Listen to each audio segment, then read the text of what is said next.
Hello everyone. আজি মই আছো বোকাখাত চিকনতা থান।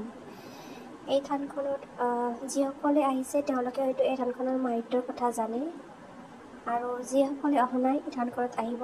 বোকাখাত টাউনৰ পৰা প্ৰায় 100 মিটাৰ ভিতৰত থানখনত যাব লাগে। ৰাস্তাটো বহুতেই ধুনীয়া হয়, এটা গাঁৱলীয়া পৰিৱেশ। লোকবিশ্বাস মতে এই থানখনত মনেৰে আপুনি যি ভাবে সেইটোৱে পূৰণ হয় বুলি কয়। আমিও আজি আহিছোঁ বোকাখাতৰ পৰা এই চিকনতা থানখনলৈ। চাওঁচোন এনেকুৱা হয়। এই গছবিলাক বহুত পুৰণি গছ হয় আৰু আপোনালোকে চাকি ধূপ ইয়াতে পাই যাব।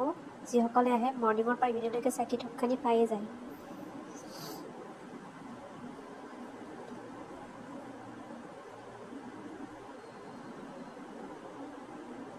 এইখন মেইন গেটখন।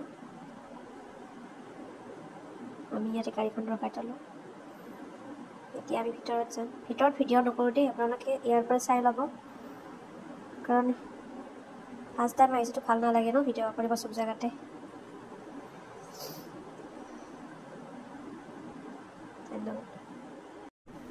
থানৰ পৰা ওলাওঁতে আমাৰ সন্ধিয়াই হ'ল। এতিয়া আমি বোকাখাতৰে বিখ্যাত হোটেল সকলোৱে জানে, নতুনকৈ ক'বলগীয়া একোৱেই নাই। ইয়াৰ চাহৰ কথা বা মিঠাইৰ কথা সকলোৱে জানে। মহাৰাজ চুইটছত ইয়াতে আমি খাম, খাই পেলাই আমি ঘৰলৈ উভতিম। আজিলৈ ৰাখিছোঁ, ধন্যবাদ।